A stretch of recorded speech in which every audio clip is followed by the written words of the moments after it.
lesson series covered just the tip of the iceberg when it comes to theming Drupal. Hopefully it got you excited and motivated to learn even more about getting more control over how Drupal looks. In this lesson, we'll review some of the places that you can go from here, including advanced topics for theming Drupal, using the Omega base theme, and using other layout modules such as panels and display suite. Are you ready to see where you can go from here? Let's get started. If you've enjoyed this video series, there are a number of other series on our website that I think you'll also enjoy. The first one is Theming Basics for Drupal 7. This one is almost a step sideways from the series that you've just watched.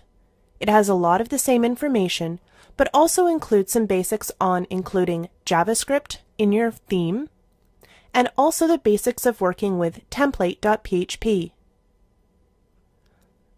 If you found that this series was exactly the right speed, but you're ready for some more advanced techniques, then you'll definitely want to move on to the Advanced Theming for Drupal 7 series. This series gets a lot more into the PHP of building a theme. There's a lot more customization that can happen. Little tweaks are often only available if you know at least some PHP. So if you're ready to take your theming to the next step, skills to the next level, this is where you'll want to go next. Advanced Theming for Drupal 7. There's a number of different ways that you can work with layout in your theme. The first one is Display Suite. Display Suite allows you to control the configuration within the individual node area, or the content region, or the stuff that displays within the content region. Not each of those blocks, but the stuff that got displayed as part of the block. Display Suite allows you to override the node.tpl.php file. We didn't cover that at all in our series.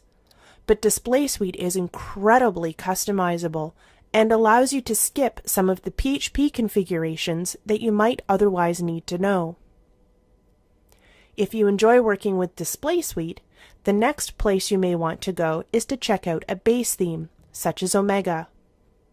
Although Omega 4 came out recently, Omega 3 has a point-and-click UI that a lot of people really like using.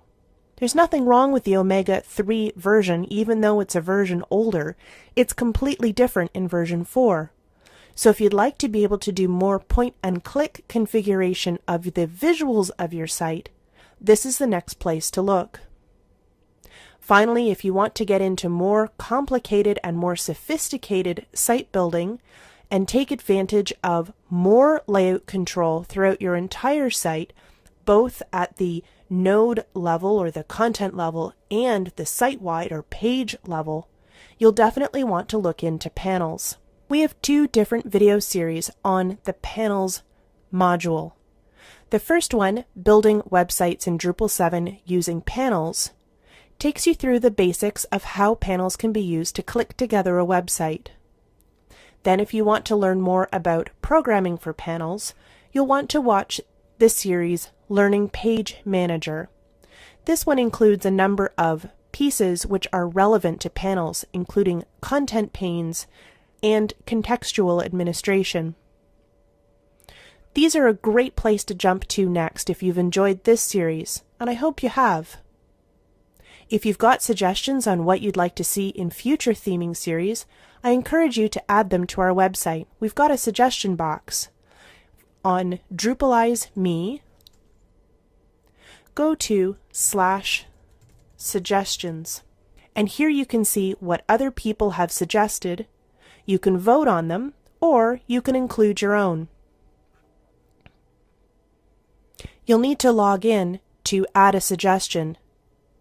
Creating an account is free on our site, but if you're watching this video, I bet you've already got a paid subscription.